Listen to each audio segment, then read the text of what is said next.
Bonjour et bienvenue sur la chaîne Gaoufou, je suis ravi de vous retrouver aujourd'hui, on va parler du Paris FC, le Paris FC qui va affronter le FC Metz. Aujourd'hui c'est l'un des chocs de Ligue 2, un des matchs les plus importants de la saison, peut-être, un des matchs les plus spectaculaires de la saison, peut-être aussi, je pense, mais on va vous expliquer là dans cette vidéo pourquoi c'était important ce retour à Charletti, peut-être l'un des derniers débuts de saison à Charletti, on va en reparler aussi un petit peu dans quelques instants. Et dans d'autres vidéos aussi, hein, ça fait partie aussi de ce qui se passe sur la chaîne.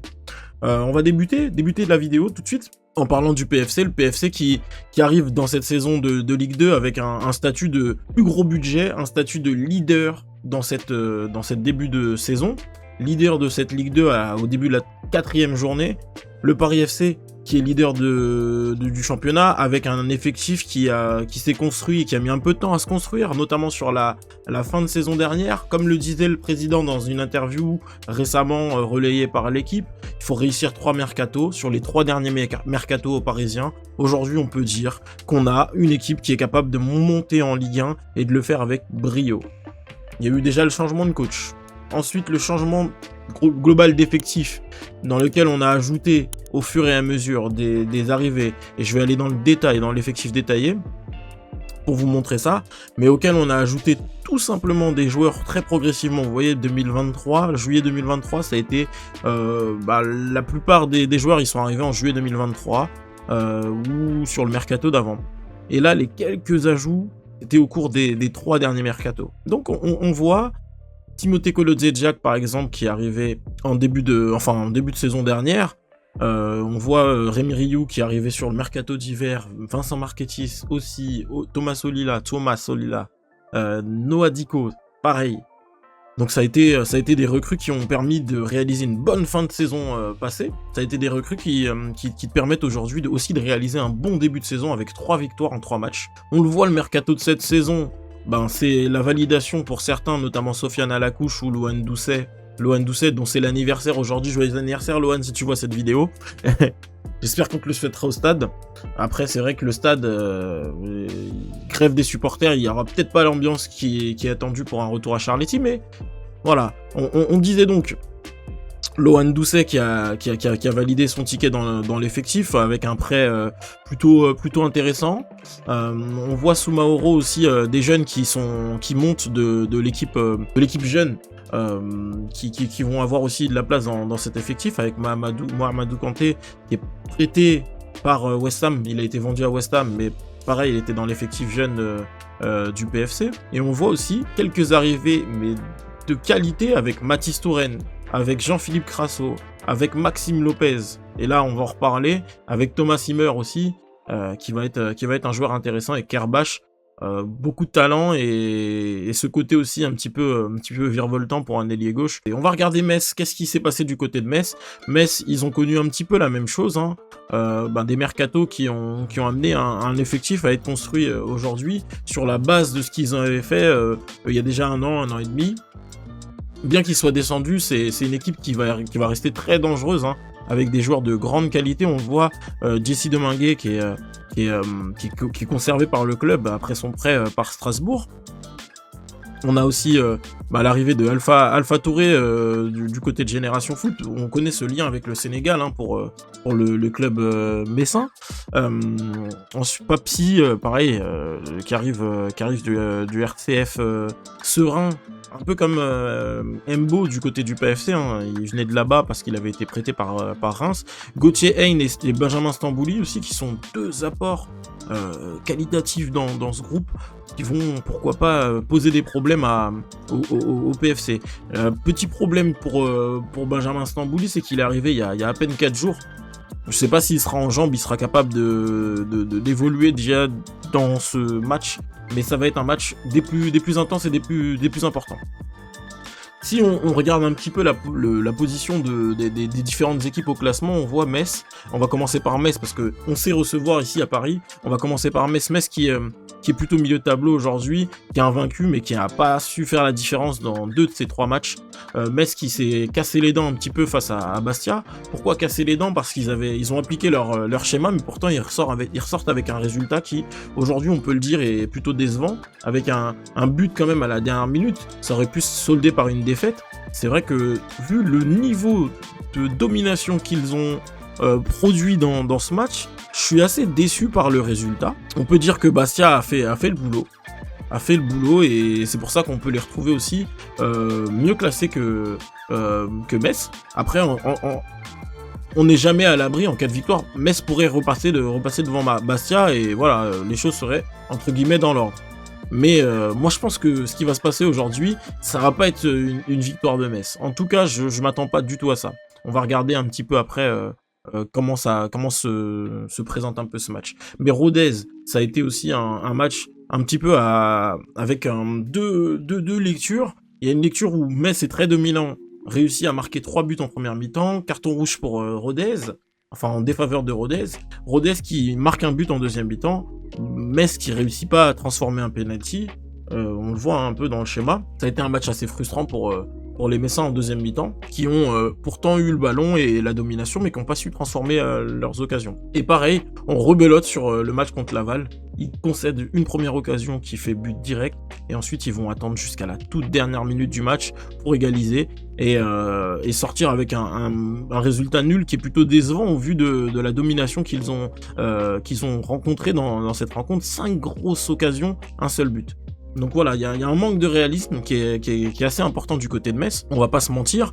Du côté du Paris FC par contre, là la copie elle est quasi parfaite, 3 victoires, par contre les scénarios de match sont pas exactement les mêmes. On a un scénario de match qui est plutôt intéressant du côté du PFC pour ce match face à Caen.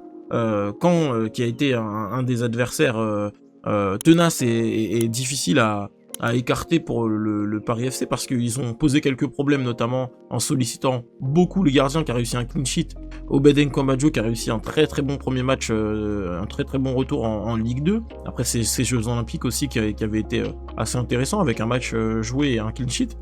Pareil, clean sheet et Alima Migori qui est le super sub qui va rentrer, provoquer un penalty et marquer un but. Il provoque le penalty après avoir marqué le but en plus, donc c'est pas mal, ça offre le premier but à Eliane Kebal. On gagne 2-0 cette rencontre plutôt intéressante parce que Caen nous a pas montré beaucoup d'agressivité. Par contre le Paris FC a montré comment il voulait jouer. C'est intéressant pour nous les supporters parisiens, je pense. On va avoir de l'autre côté un deuxième match contre Dunkerque où là Dunkerque a su montrer les failles de ce PFC. Je pense que la transition ça va être l'un des problèmes, avec peut-être un manque de vitesse et peut-être de discipline pour les centraux du Paris FC. Aujourd'hui on a un Moustapha Mbo qui je pense peut être fébrile un petit peu quand le jeu passe dans son dos, quand le jeu va très très vite. Pareil pour Timothée Kolodziejczak. Par contre quand ils ont la possession du ballon, ils sont capables de faire de superbes choses. On va le voir là, Timothée Kolodziejczak qui est élu homme du match, ça aurait pu être Vincent Marchetti. Moi de ce que j'ai vu, c'était un peu les deux. Timothée Kolodziejczak a mis 2 buts dans ce match, dont un CSC, et ensuite il a marqué un but sur corner à la 88e minute. Il y a eu un Julien Lopez qui est venu, qui a amené à porter avec sa rentrée, notamment sur l'un de ses premiers ballons, un magnifique lob sur le gardien dunkerquois, Jawen. On citera pourquoi, parce qu'il nous a empêché de jouer les barrages, de jouer correctement dans les barrages dans la séance de penalty l'année dernière. Mais bon, on va pas parler de ça, ça fait mal à la tête. Ensuite, on a eu un Omar Sissoko qui a encore mis encore 2 buts en sélection, qui a marqué, qui a fait ce superbe travail que de marquer un but à la dernière minute pour nous permettre de gagner ce match.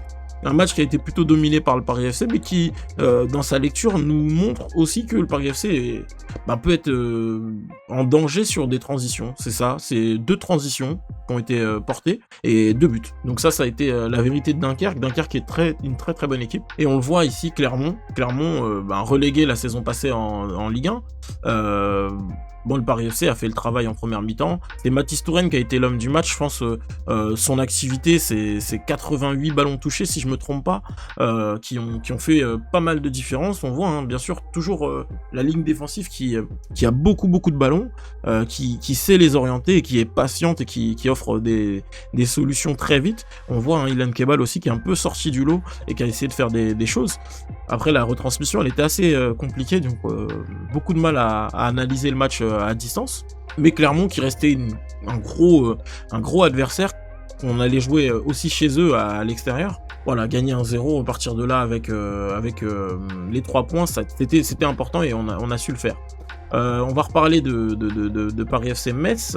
Paris FC Metz, c'est aussi le choc de cette 4e journée. Paris FC Metz, si je mets voir plus, on va pouvoir avoir les cotes. Paris FC qui est favori à domicile, qui va recevoir une équipe qui n'est pas forcément en confiance, qui manque de réalisme dans ce début de saison. Je pense que ce réalisme-là aussi, on peut l'observer dans les statistiques, mais aujourd'hui, on peut parler d'un Paris FC qui est plutôt en confiance et d'un FC Metz qui cherche à gagner de la confiance. Comment je peux vous montrer ça? Eh bien, ici, on va regarder les expected goals. Si je vais là, voilà. On voit parmi les 5 équipes qui se produisent le plus d'occasions en comparaison à leurs adversaires, on voit Metz, Lorient, Annecy, Paris FC et Guingamp. Il y a Pau qui a égalité. Le Paris FC qui a joué 3 matchs, donc ça explique aussi pourquoi peut-être ils sont en décalage.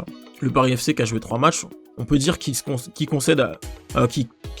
arrivent à se procurer 1,2 expected goal par match pour 6 buts marqués. C'est-à-dire qu'avec moins d'un but attendu par match, ils arrivent moins de 2 buts attendus par match, ils arrivent à en mettre 2 dans chaque match. Bon, ça c'est plutôt une bonne statistique. Et ensuite, défensivement, avec 2 buts concédés en expected goal, ils arrivent à en prendre que 2. Donc c'est plutôt réaliste aussi. Ils travaillent bien défensivement et offensivement. Par contre, Metz, ils travaillent pas bien offensivement parce que 6,3 buts attendus, ils en ont mis 5. Et par contre 1,6 buts concédés en attendu, et ils en marquent 3. Ils en prennent 3, pardon. Ils en prennent 3. Donc c'est une équipe qui défend moins bien que prévu, et c'est une équipe qui attaque moins bien que prévu. Pas de confiance. Par contre, le PFC, c'est l'inverse. Ils attaquent mieux que prévu, et ils défendent mieux que prévu. On va continuer sur cette dynamique, et ça va permettre de, pourquoi pas, gagner ce match contre une équipe qui n'est pas forcément en confiance dans ce début de saison. C'est le bon moment de les jouer. On voit une influence qui était liée aussi au fait que le match à domicile, entre guillemets, c'est joué à Amiens et pas à Paris, donc 688 spectateurs. Ça va plomber un petit peu les chiffres de cette saison, parce que on attend 12 000 spectateurs aujourd'hui du côté de Charletti, et 12 000 spectateurs, c'est énorme pour un Paris FC qui retrouve ce stade qui, je l'espère, sera plein de cris et d'ambiance. Il devrait y avoir la grève des supporters pendant les 30 premières minutes, et ensuite on va entendre Charletti bouillonner et bouillant comme on en a eu l'habitude en fin de saison dernière.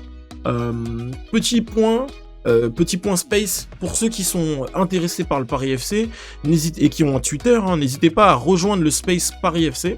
C'est un endroit où avant chaque match on se réunit avec d'autres supporters pour débattre et échanger un petit peu sur qu'est-ce qu'on attend de la rencontre. On a la liste qui a été diffusée là il y a 2 heures pour les 18 joueurs convoqués. On aura, et j'ai pas parlé de ça, on aura un Maxime Lopez qui devrait être aligné devant la défense à la place de Lohan Doucet, dont c'est l'anniversaire. N'oubliez pas de lui citer dans le stade. On aura aussi un Adama Camara et un Vincent Marchetti qui vont essayer d'accompagner Maxime Lopez dans ses débuts avec son nouveau club. Derrière les 2 attaquants, je pense, ça sera un Ilan Kebal avec un Jean-Philippe Crasso et pourquoi pas Noah Diko. Je pense que Pierre-Yves Hamel et Ali Mamigori vont faire leur entrée dans le match en seconde mi-temps avec un Julien Lopez pour justement apporter peut-être cette communion, et avec son frère, cette possibilité de porter le même maillot en même temps sur le même terrain, ça va être fou. Je pense qu'on aura le droit à ça, et on le voit, il y a les spaces, à peu près 2 heures d'échange sur la Ligue 2, le Paris FC, son adversaire, l'analyse du match, les compos probables, le maillot aussi. Ça a été un des moments forts de ce week-end, en fait de cette semaine, la sortie d'un maillot collector pour le Paris FC en collaboration avec Renault. Pour Adidas, Paris FC, Renault, voilà, on mélange tout, on fait une belle sauce et ça plaît au public normalement. Et puis voilà, on a pas mal de belles choses à dire du Paris FC en ce début de saison. On espère pouvoir en dire autant après ce match. Je vous fais des bisous et je vous dis merci et à très vite pour de nouvelles aventures sur la chaîne Gaofu. Et sur ce, je vous dis ciao ciao. Ciao les gars.